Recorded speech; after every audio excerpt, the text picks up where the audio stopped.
Cyberpunk is one of my favorite science fiction subgenres. The whole idea of a dystopian future with its flying cars, neon lights and cybernetic augmentations really appeals to me. So Cloudpunk immediately sparked my interest. The screenshots were enough for me to be hooked, and after about 12 hours of playtime, I am ready to tell you what I think of this game. But first, let's talk Ultrawide. The game supports all ultrawide resolutions natively. No need for any fixes, which makes me pretty happy. Now that we have the ultrawide set, let's talk about the game's overall production value.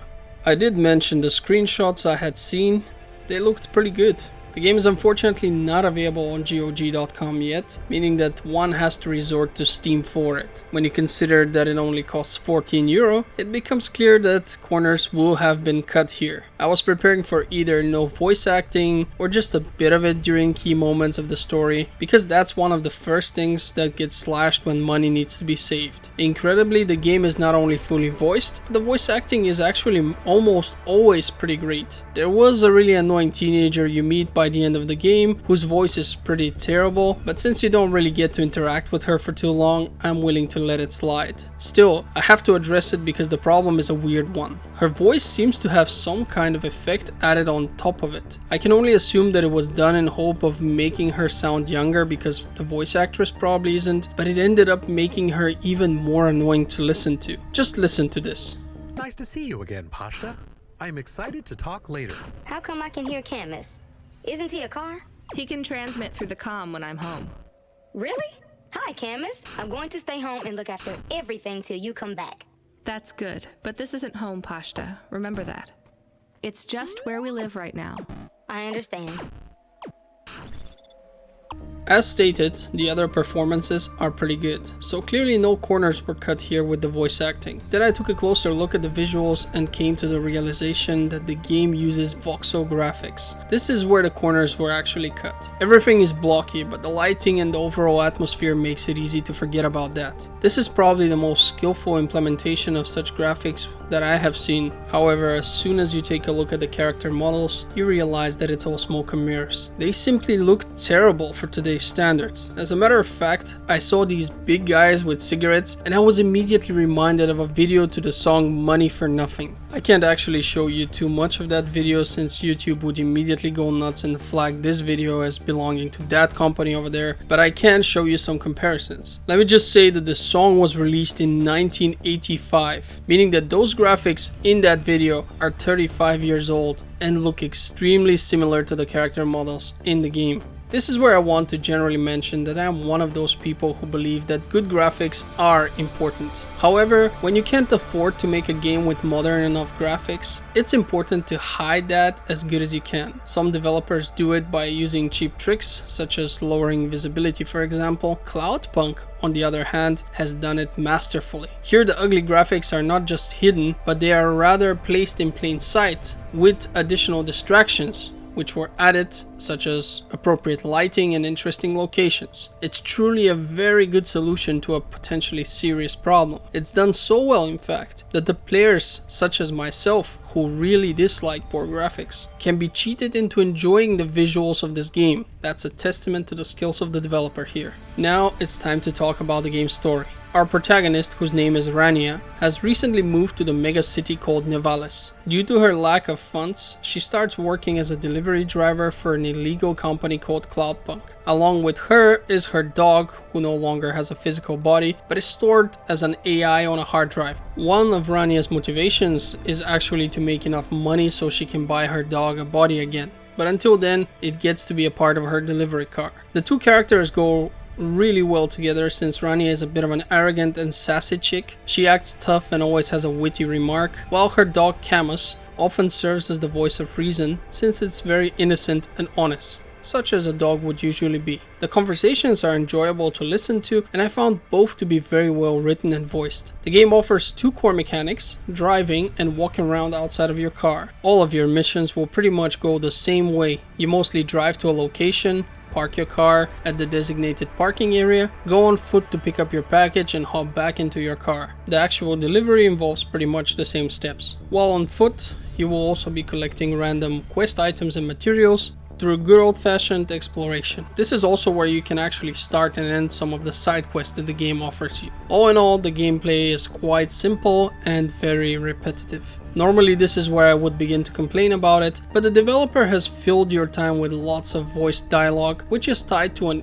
interesting story, and unfortunately this is where the game's greatest weakness is revealed. The gameplay loop is mildly put very boring. The thing is, I'm one of those people to whom the story is the most important factor. A good story can heal bad gameplay for me anytime. So to me, Cloudpunk was very enjoyable simply because I loved the atmosphere, voice acting, and story it told. I found the driving to be relaxing and enjoyable as well. The only part that began to annoy me after a while was the exploration part of the game, the one where you are on foot. They did try to spice things up by sprinkling items and vendors, as well as stories and side missions around, making the exploration more engaging, but the problem is that this is where the poor character models are most visible. On top of that, our character simply moves too slowly. It doesn't help that there is no fast travel in the game. You can't even teleport back to your car at will. This means that once you have taken care of whatever needs doing, you have to walk all the way back to your vehicle. But hands down, the worst aspect of exploration on foot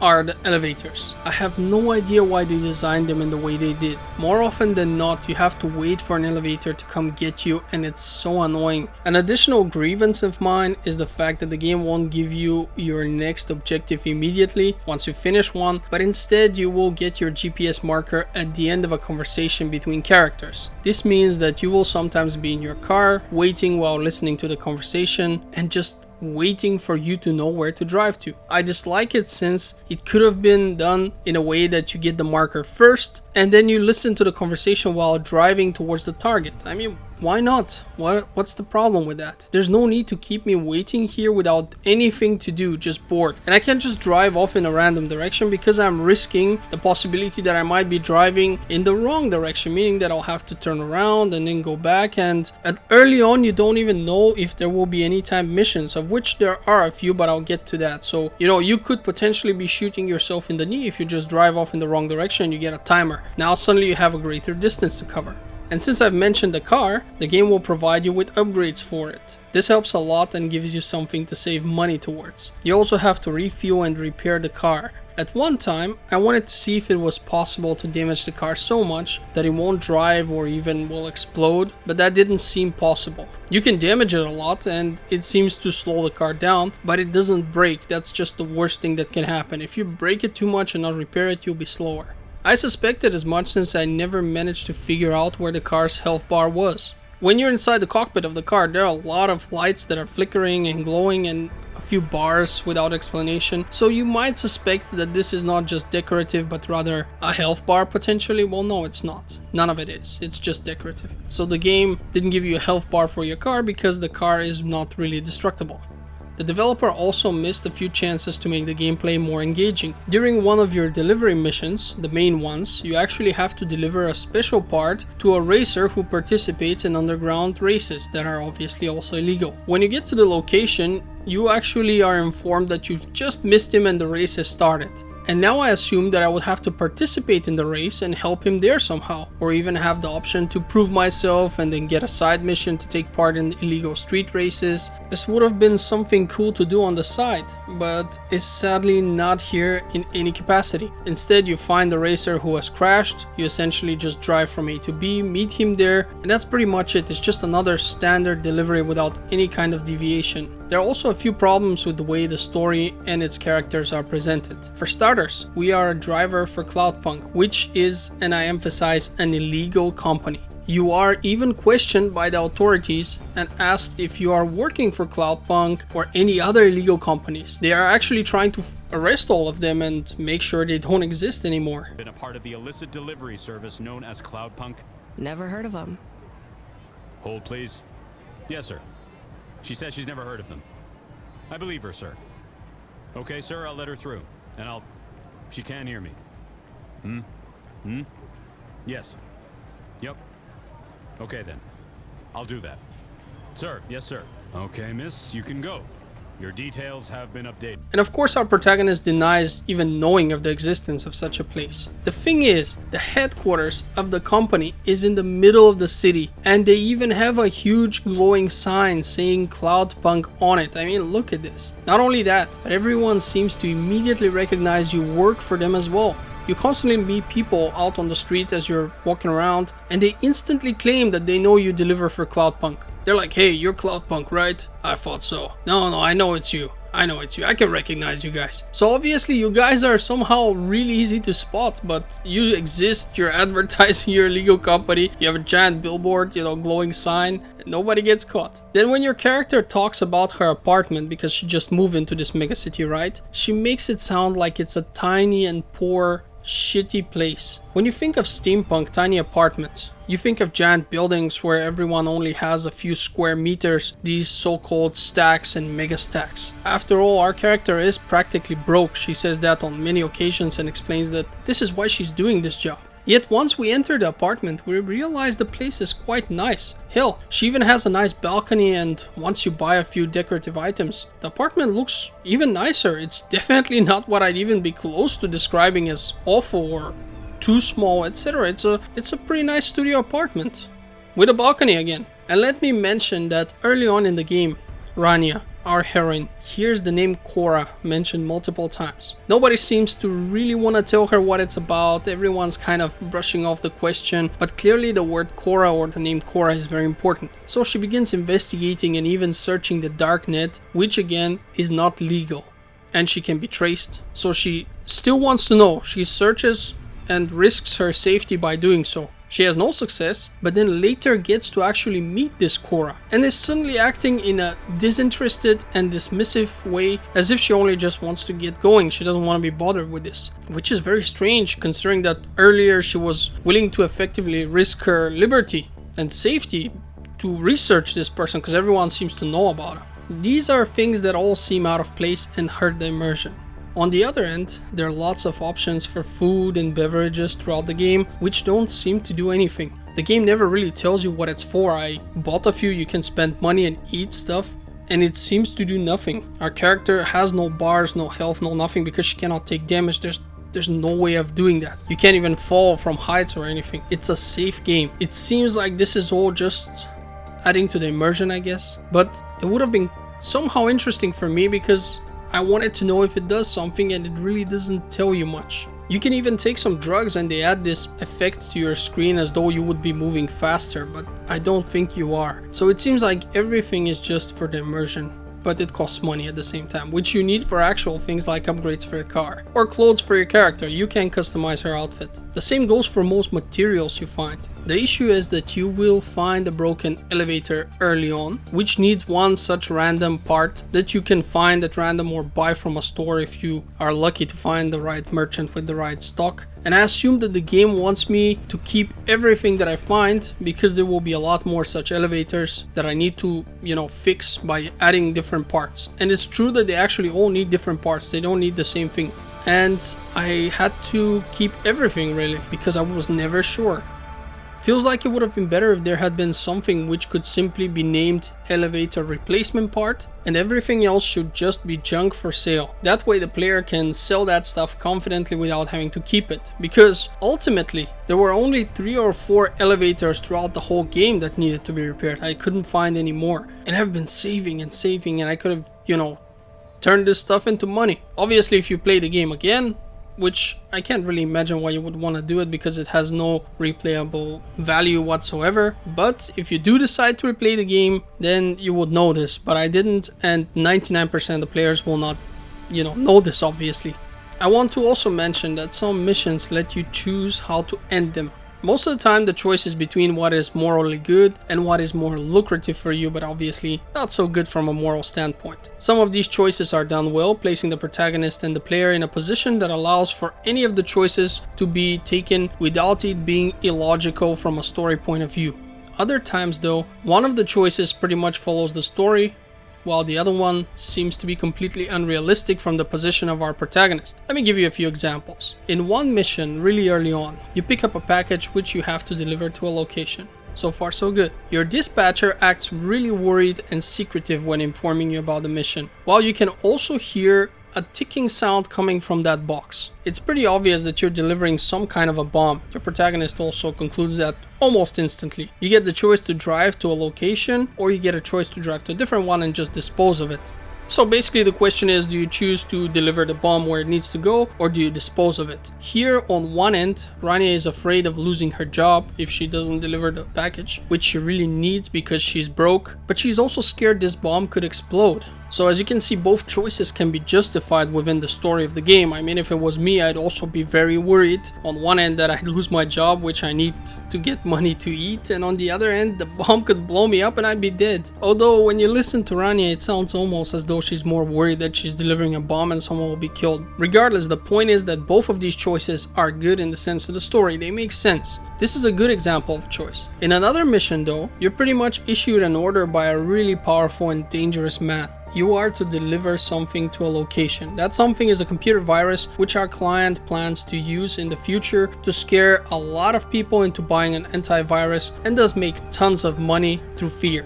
Yes, his motives are bad, but we also know that this guy could get us killed if we mess with him. On the other end, we are working for an underground delivery service where we are not supposed to ask questions and simply should deliver an item from A to B without actually knowing what's inside the packages. You can be certain that there will be drugs, probably human meat, viruses, bombs. These are only a few of the things that such a service would be delivering, especially in a dystopian futuristic city. That's the whole point of the business. That's why the authorities are after the delivery service, because it's not a normal one. So, you know, if somebody has innocent stuff to deliver, they'll use a legal service. They won't use us guys who are transferring exactly the kind of stuff that the legal services would never even go close to. Should Rania do the job like she has so many times before, get paid and move on with her life? Or should she now decide to be a moral person, betray a client, and not only potentially get herself fired from her work, but also anger one of the most dangerous people in the mega city? That's effectively the choices you are presented, and it's stupid, especially because as the story progresses, your dog notices how you become more accustomed to all of this and more dismissive of the evil you witness. So this choice makes no sense to me. Of course she should be just doing her job, because as we stated earlier, without the job she doesn't have even money for food, she can't stay in her apartment. And also she has already done a bunch of jobs like that. There's no difference between this one and the next one. They are all illegal and probably morally unacceptable. At least most of them are. And there's one final example. During a mission, Rania decides that she will definitely not deliver an item to its destination and proclaims it. She gives good arguments about how she will do it, and by do it I mean not deliver the package, and Cloudpunk will never fire her over this because some stuff other than what I want to tell you now, because I don't want to spoil stuff. Then suddenly we get a choice. This time the game straight out tells us that we could do what the character has declared or simply do the opposite. In other words, some of these choices in the game are for the sake of saying that the player had them. It doesn't seem like the game is following a necessary narrative structure here when it comes to these choices. For some of them, there are very minor consequences which manifest themselves in a few voice lines, that's it. We never really get the chance to make any meaningful decisions. You can even make a final decision at the end of the game, which will determine which of the pretty much identical two endings you get. Even with that final choice, it feels like it's meaningless. So as you can see, the game has its flaws, but at least it's not buggy. I got stuck once, and that happened to me because an NPC pushed me into a very narrow space where I should not be able to go. Most NPCs can't actually collide with your player's character, but the quest givers can, and they tend to just run off in a random direction once you return a quest to them, which pushes you around. And by pushing you around, they can actually get you stuck somewhere. It happened only once, but the game saves your state regularly, so I didn't really lose anything from it. It was just a very minor annoyance. I just thought I'd mention it. All in all, the game is pretty bug-free. With all that being said, I still had fun with Cloudpunk. It looks and sounds good, and while its gameplay is mostly boring, it was also very relaxing for me to fly my hover car while listening to the many entertaining conversations between the characters.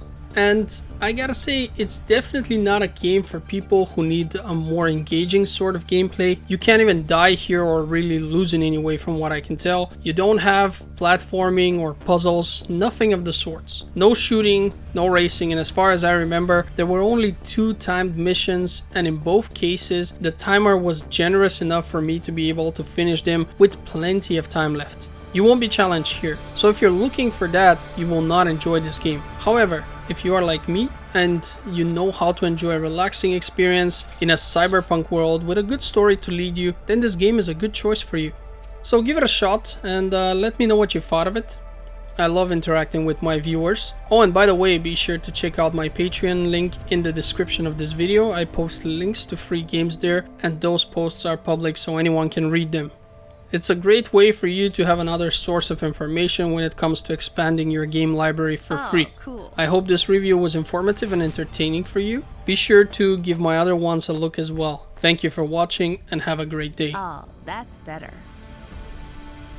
Ah, balls. This is the best. Yes.